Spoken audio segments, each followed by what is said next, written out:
આપણે ત્રીજા ચેપ્ટરના ઉદાહરણના દાખલા જોઈશું. એક ઇલેક્ટ્રિક ટોસ્ટરમાં ગરમ કરવા માટે નિક્રોમ તારનો ઉપયોગ થાય છે. જ્યારે તેમાંથી અવગણ્ય પ્રવાહ પસાર થાય ત્યારે ઓરડાના તાપમાને એટલે 27 ટેમ્પરેચરે 75.3 છે. આ ઓરડાનું તાપમાન એને સંદર્ભ તાપમાન કહી દઈએ 27 સેલ્સિયસ. અને ત્યારે અવરોધ કેટલો આપ્યો છે? RO કહી દઉં. સંદર્ભ તાપમાને અવરોધ 75.3 ઓહ્મ છે. જ્યારે ટોસ્ટરને 230 વોલ્ટના ઉદ્ગમ સાથે જોડવામાં આવેલ સપ્લાય વોલ્ટેજ તમને 230 આપ્યો છે. 230 વોલ્ટનો 20 સ્થિતિમાનનો તફાવત છે. ત્યારે અમુક સેકન્ડ બાદ પ્રવાહનું મૂલ્ય 2.68 એમ્પિયર જેટલું સ્થાયી બને છે. એટલે પ્રવાહ આપ્યો છે, થોડાક સમય પછી આટલો સ્થાયી પ્રવાહ પસાર થાય છે. તો નિક્રોમ તારનું સ્થાયી તાપમાન T શોધવું. T તમારે શોધવાનું છે અને આલ્ફાની કિંમત તમને કેટલી આપી છે? 1.70 10⁻⁴ અંશ સેલ્સિયસ ઇન્વર્સ. તરત આપણે વિચાર કરીશું કે નહીં, એક દાખલો શાનો છે? તો અવરોધ અને તાપમાન વચ્ચેનો સંબંધ. તો આપણે તરત કહીએ કે અવરોધ અને તાપમાન વચ્ચે સંબંધ દર્શાવતું સૂત્ર કયું? તો અવરોધ R બરાબર R0 કૌંસમાં 1 + આલ્ફા T - T0 કૌંસ પૂરો ઇન્ટુ કૌંસ આ રીતે. હવે R0 ની કિંમત તો તમને 75.3 આપી છે, આલ્ફા આપેલો છે, T તાપમાન શોધવાનું છે, TO આપેલો છે, પણ R નથી આપ્યો. R માટે આપણે શું કરીશું? V અને I આપ્યા છે. તો V અને I પરથી અવરોધ R શોધીએ તો ઓહ્મના નિયમ અનુસાર R બરાબર V/I. અવરોધ આ V ની કિંમત કેટલી? 230 ભાગ્યા I ની કિંમત કેટલી? 2.68. સાદું રૂપ આપશો ને તો 85.82 આવશે. 85.8 ઓહ્મ.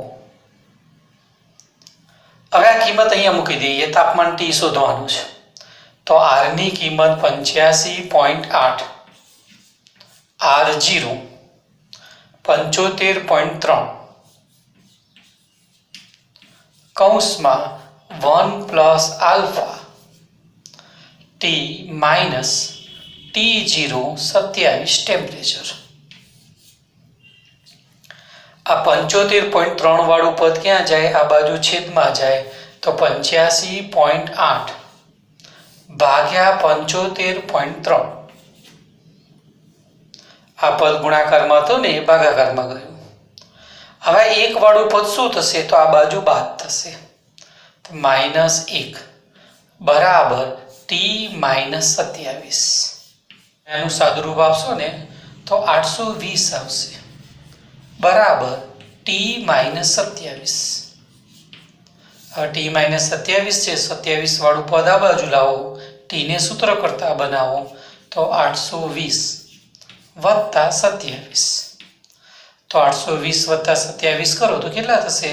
847 અંશ સેલ્સિયસ તમારો જવાબ આવશે. વિદ્યાર્થી મિત્રો, એના પછીનું ઉદાહરણ નંબર 4. પ્લેટિનમ અવરોધ ધરાવતા થર્મોમીટરમાં રહેલા પ્લેટિનમ તારનો અવરોધ બરફના તાપમાને 5 ઓહ્મ છે. બરફનું તાપમાન કયું હોય? 0 ટેમ્પરેચર. ત્યારે અવરોધ કેટલો? 5 ઓહ્મ. અને તાપમાન 0 સેલ્સિયસ. બરફનું તાપમાન કેટલું? તો કે 0 સેલ્સિયસ. અને વરાળના તાપમાને 5.23 ઓહ્મ છે. વરાળનું તાપમાન કેટલું હોય? તો પાણી ઉકળે 100 ટેમ્પરેચરે. એટલે વરાળનું તાપમાન 100, ત્યારે 5.23 ઓહ્મ અવરોધ. અને તાપમાન કેટલું? 100 સેલ્સિયસ તાપમાન. આ તાપમાન છે. હવે એનાથી આગળ પૂછ્યું, જો આ થર્મોમીટરને હોટ બાથમાં ડુબાડવામાં આવે તો પ્લેટિનમ તારનો અવરોધ 5.795 ઓહ્મ મળે ત્યારે બાથનું તાપમાન શોધો. એટલે હોટ બાથનું તાપમાન RT કહી દઉં. અને ત્યારે અવરોધ કેટલો છે? 5.795 ઓહ્મ. અને ત્યારે તમારે તાપમાન, આ બાથનું તાપમાન તમારે શોધવાનું છે. બરફનું તાપમાન, ત્યારે થર્મોમીટર પ્લેટિનમ, એનો અવરોધ 5 ઓહ્મ. વરાળ, ત્યારે અવરોધ 5.23 ઓહ્મ. હોટ બાથ, ત્યારે તાપમાન પ્રશ્નાર્થ, ત્યારે પ્લેટિનમ અવરોધ 5.795 ઓહ્મ. તમે તરત સમજી ગયા છો કે આ દાખલો પણ શાનો છે? કે અવરોધ અને તાપમાન વચ્ચે સંબંધ દર્શાવતું સૂત્ર. તો આવું સૂત્ર તમે જાણો છો કે R બરાબર RO કૌંસમાં 1 plus alpha T minus T0 કૌંસ પૂરું. આ કૌંસને આપણે છૂટો પાડી દઈએ તો R0 વાળું પદ અંદર ગુણાઈ જાય વત્તા આલ્ફા R0 કૌંસમાં T માઇનસ T0 આ પ્રકારનું પદ. R0 વાળું પદ આ બાજુ લાવી દો તો R માઇનસ R0 બરાબર આલ્ફા R0 કૌંસમાં T માઇનસ T0. આ સૂત્ર પરથી આને આપણે સંદર્ભ તાપમાન કહીએ. આ વરાળ હોય ત્યારે, તેથી આ સૂત્ર વરાળ માટે એપ્લાય કરવું. જ્યારે પ્લેટિનમ થર્મોમીટર છે ને વરાળના સંપર્કમાં હોય ત્યારે આપણે એપ્લાય કરીએ. તો R 100 ટેમ્પરેચરે અવરોધ માઇનસ R0 બરાબર આલ્ફા R0 તાપમાન T કેટલું? તો કે 100 માઇનસ T0 ની કિંમત કેટલી? 0 સેલ્સિયસ વરાળ અને સંદર્ભ તાપમાન કેટલું? બરફનું. આની કિંમત, આને સમીકરણ નંબર 1 કહી દઉં. આ જે સૂત્ર છે એ હીટ બાથ માટે આપણે એપ્લાય કરીએ કે હોટ બાથ છે ને ગરમ વાળો ભાગ, ત્યાં થર્મોમીટર સંપર્કમાં આવ્યું અને એના માટે એપ્લાય કરું તો કે હોટ બાથ માટે આ થર્મોમીટર લખું. આ જે સૂત્ર એના માટે લખું RT બરાબર RO બરાબર આલ્ફા RO હોટ બાથનું તાપમાન T શોધવાનું માઇનસ 0 સમીકરણ નંબર 2. સમીકરણ 1 અને 2 નો ગુણોત્તર લો તો બંનેનો ગુણોત્તર શું થશે? R100 માઇનસ RO ભાગ્યા RT માઇનસ RO. આલ્ફા અને R0 વાળું પદ તોડી જવાનું તો અહીંયા શું પદ વધશે? 100 માઇનસ 0 એટલે 100 વધશે અને અહીંયા T માઇનસ 0 એટલે કેટલા વધશે? T. આ જે સૂત્ર છે એમાં આપણે કિંમત મૂકીએ કે 100 ટેમ્પરેચર અવરોધ કેટલું છે? તો કે 5.23. તો આ કિંમત 5.23, 0 ટેમ્પરેચરે 5 છેદમાં હોટ બાથ હોય ત્યારે અવરોધ કેટલો આપેલો તમને? 5.795 5.9795 માઇનસ 5 બરાબર 100 અને હોટ બાથનું તાપમાન T શોધવાનું. 5.23 માંથી 5 બાદ થાય એટલે 0.23, નીચે થશે 0.795 બરાબર 100 ભાગ્યા T. આ પદ અહીંયા ઉપર જશે, 100 સાથે ગુણાશે. T ને સૂત્ર કરતા બનાવું તો T બરાબર થશે, આનો નાનો ગુણાકાર કરીએ તો 79.5 ભાગ્યા 0.23.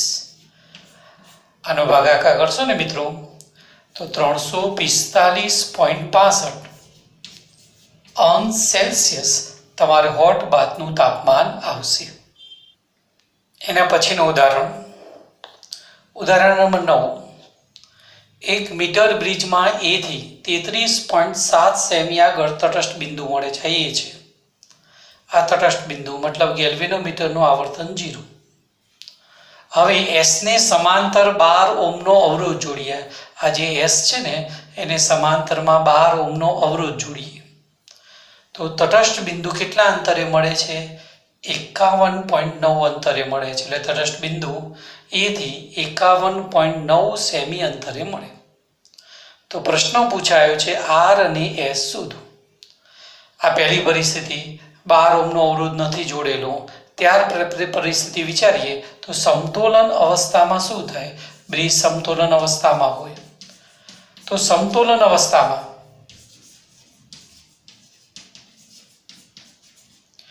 કેવી રીતે લખાશે? તો R ભાગ્યા S, R ભાગ્યા S, આટલેથી આટલી લંબાઈ કેટલી આપી છે તટસ્થ બિંદુની?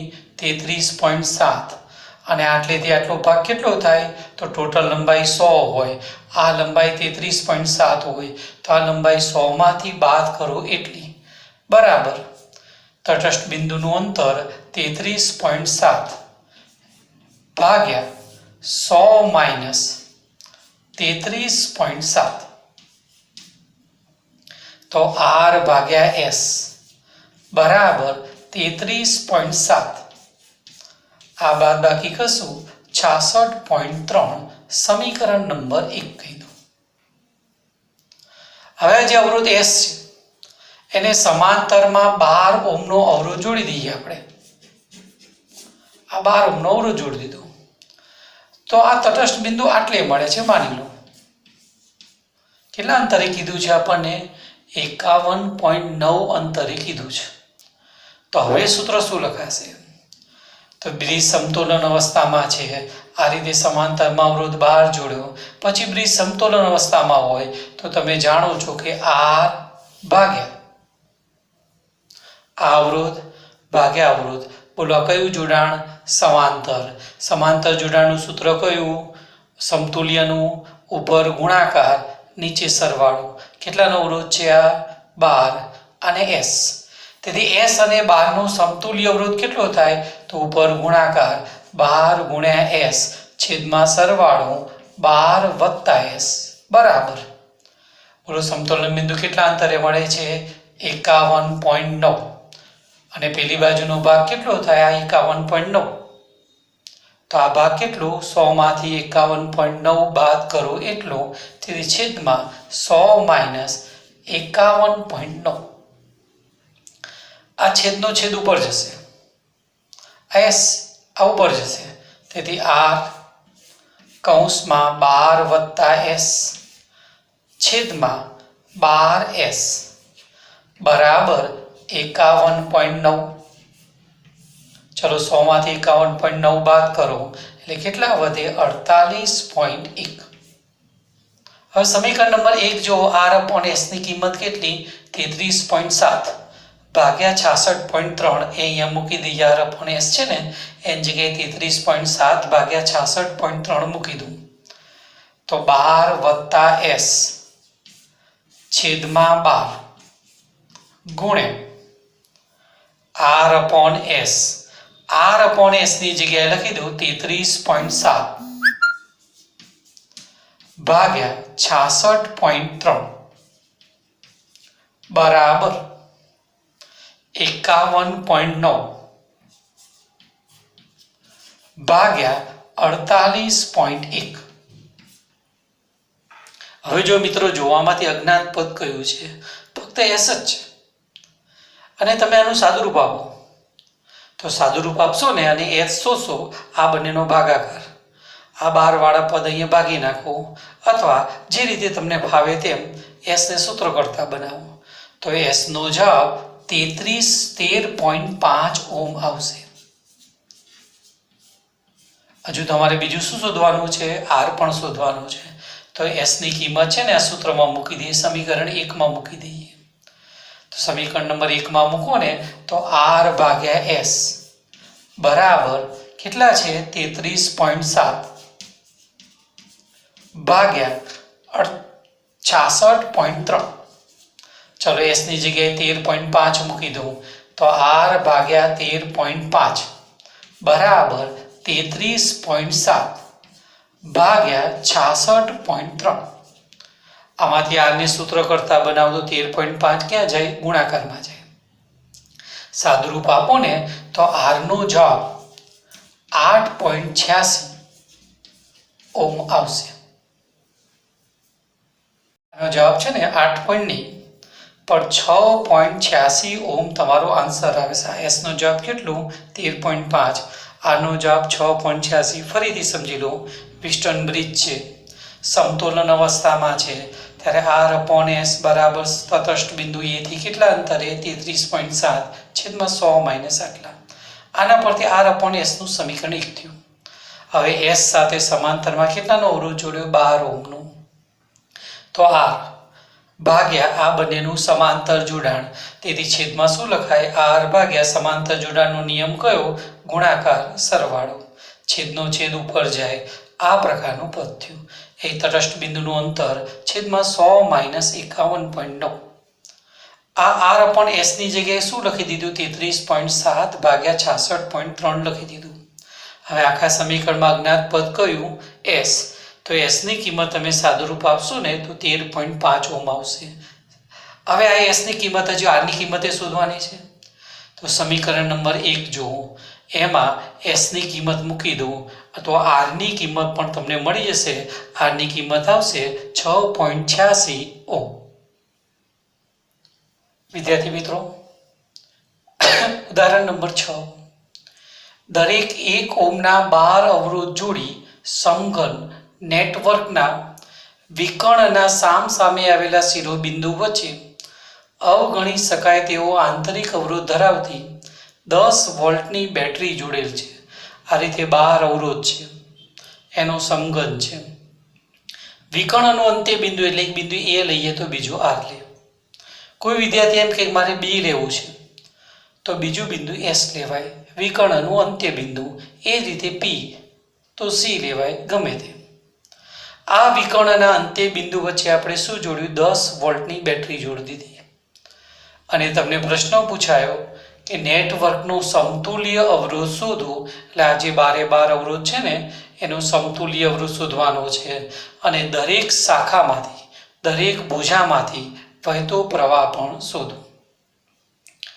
હવે આપણે અહીંયા પ્રવાહ ધારી દઈએ. ધારો કે 3I ધારી દો. I ધારો તોય ચાલે, પણ 3I ધારવાથી થોડું સરળ પડે. આ જંકશન છે, અહીંયા 3 ભાગ પડે છે અને પ્રવાહ અહીંયાથી બહાર આવે છે.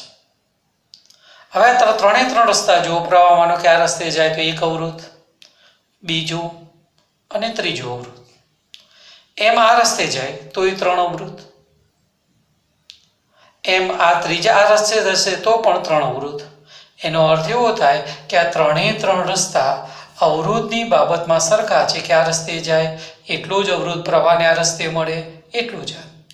એટલા માટે આ જે 3I પ્રવાહ છે એમાંથી I પ્રવાહ આમ જશે, I પ્રવાહ આ દિશામાં જશે અને I સરખા ભાગ પડવાનું કારણ શું?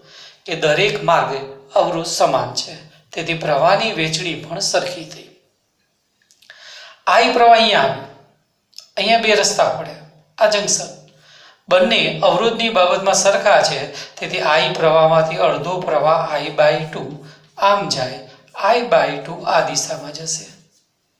એ જ રીતે I પ્રવાહનો I/2 પ્રવાહ આ બાજુ જશે અને I/2 પ્રવાહ આમાં જશે. આ I પ્રવાહ B પર આવે, તેમાંથી અડધો પ્રવાહ I/2 આમાં જાય, I/2 B થી C વાળા ભાગમાં જાય. આ I/2 અને I/2 Q પર આવે તો કિર્ચોફના પ્રથમ નિયમ અનુસાર એટલો જ પ્રવાહ જેટલો I/2 Q પર આવે ને તો I જેટલો પ્રવાહ Q થી દૂર જાય.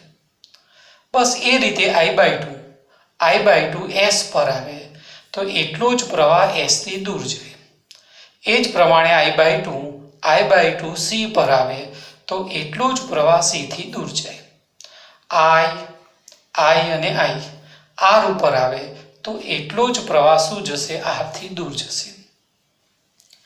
12 અવરોધનું સમઘન અને નેટવર્કનું સમતુલ્ય અવરોધ શોધો. દરેક ભાગમાંથી વહેતો પ્રવાહ પણ શોધો.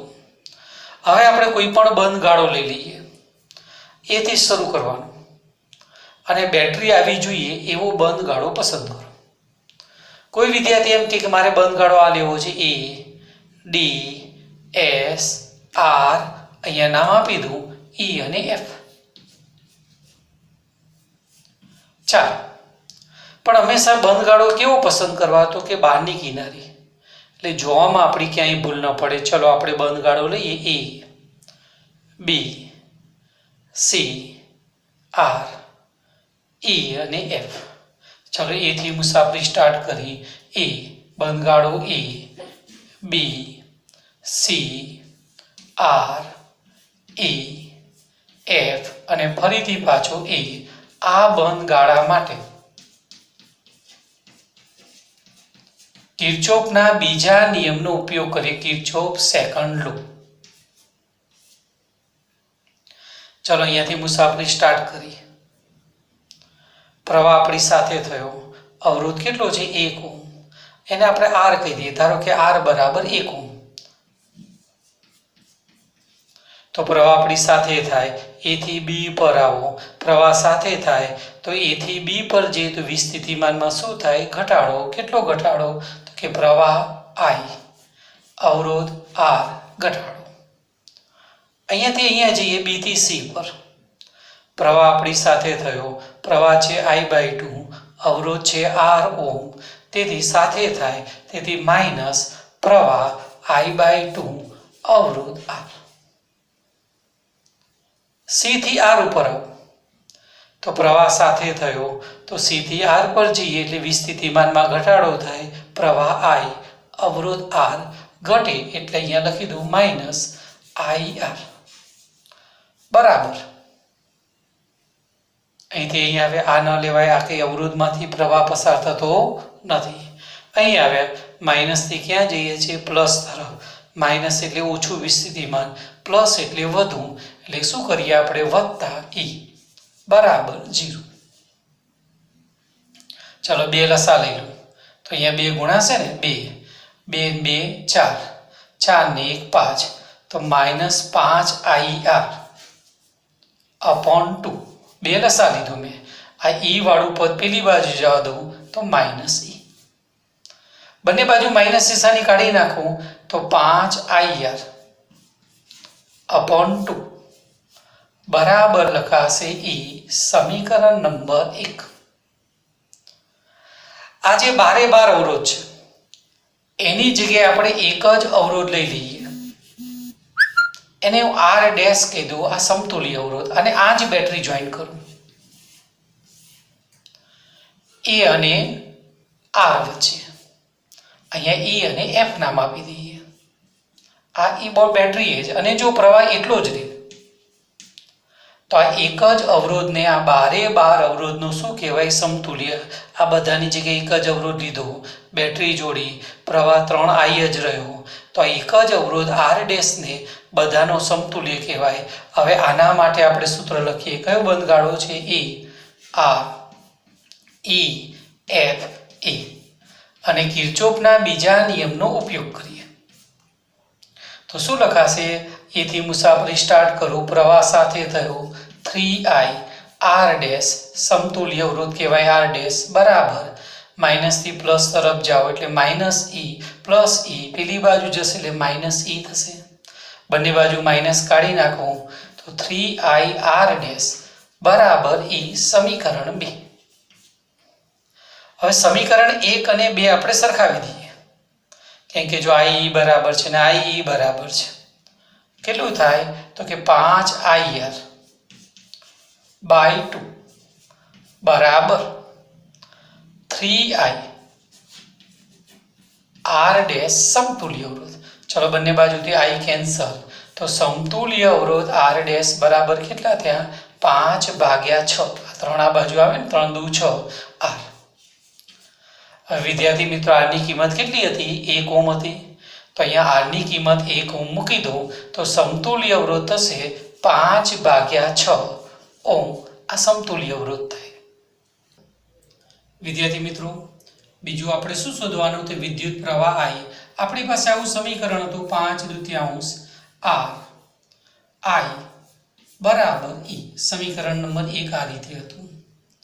હવે આપણે I શોધવાનો છે તો 5/2 R ની કિંમત કેટલી? 1. I શોધવાનો, અને બેટરી જે જોડેલી છે કેટલા વોલ્ટની છે? 10 વોલ્ટની. ચલો I ને સૂત્ર કરતા બનાવો તો આ 2 ક્યાં જશે? અહીંયા જશે 20. ભાગ્યા 5 બરાબર કેટલા થશે? 4 એમ્પિયર. આ આપણો પ્રવાહ થયો. જો આગળ શું માંગ્યું છે આપણને? દરેક શાખામાંથી વહેતો પ્રવાહ શોધો. હવે જો આઈ પ્રવાહ હોય એવી કઈ કઈ શાખા છે? એક એ બી, બીજી સી આર, આ 3 તો ખરી જ. એ બી, એડી, એ બી બરાબર એડી બરાબર એબી. આ ત્રણેયમાંથી આઈ પ્રવાહ. અને બીજી કઈ શાખાઓ છે ઉપરના ભાગમાં? એસ આર બરાબર ક્યુ આર બરાબર સી આર. આ બધામાંથી વહેતો પ્રવાહ કેટલો? આઈ. અને આઈની કિંમત કેટલી? 4 એમ્પિયર. આ બધી શાખામાંથી 4 એમ્પિયર. હવે બાકીની કઈ શાખાઓ વધી? તો આ બધામાંથી I/2 પ્રવાહ પસાર થાય છે. કઈ કઈ શાખા છે I/2 વાળી? તો ડી એસ, બીજી આકૃતિમાં જુઓ ડી સી, ત્રીજી બી સી, I/2, આમાંથી I/2. હજુ આ બાકી રહી પી એસ પી ક્યુ, પી એસ પી ક્યુ. જોઈ લો, ફરીથી ગણી દો. 1 બીસી 2 3 4 5 6. 1 2 3 4 5. જો આપણી પાસે એક બાકી રહી ગઈ. પીએસ આવી ગઈ, પછી પીક્યુ આવી ગઈ છે, બીજી ડીસી બરાબર, ડીસી પણ આવી ગયું છે, બીસી વાળો ભાગ એ પણ આવી ગયો છે, ક્યુ આર બાકી છે. તો ક્યુ આરમાંથી તો આઈ છે ને. હવે જેમાંથી I/2 પ્રવાહ પસાર થાય, તેથી આ બધા શાખામાંથી વહેતો પ્રવાહ કેટલો? તો કે 2 એમ્પિયર. જેમાંથી I/2 હોય ને એ દરેકમાંથી 2 એમ્પિયર, અને આઈ પસાર થાય એ બધી શાખામાંથી કેટલો પ્રવાહ? 4 એમ્પિયર.